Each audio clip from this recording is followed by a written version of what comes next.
Yes, good morning din sa inyo dyan, Zarina, Ka Francis at sa ating mga taga-subaybay. Narito na ang mga dapat ninyong malaman sa lagay ng panahon. Habagat pa rin ang umiiral, subalit sa mas kakaunting bahagi na lamang ng ating bansa.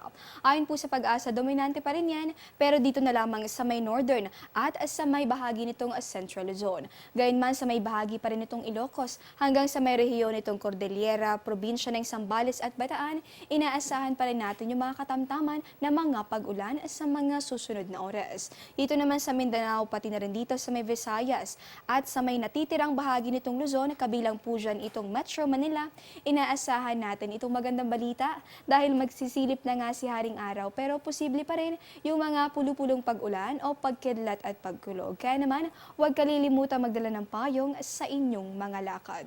At dahil nga umiiral pa rin itong habagat, alamin natin yung lagay ng ating mga karagatan. Ayon nga sa Pag-asa, nakataas pa rin yung gale warning dito yan sa may northern at sa may western seaboards nitong Northern Luzon. Ibig sabihin, bawal munang pumalaot lalong-lalo na yung mga may maliliit na sasakyang pandagat dahil po yan sa maalon hanggang sa napakaalong lagay ng mga karagatan.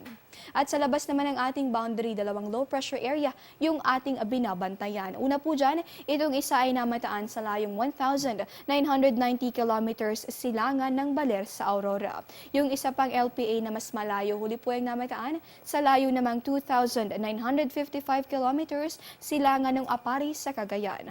Ayon po kay Pag-asa Weather Forecaster Loredin de la Cruz, mababa naman yung chance na maging ganap na bagyo itong mga sama ng panahon, subalit patuloy nating babantayan kasama ang Pag-asa at Telebisyon ng Bayan.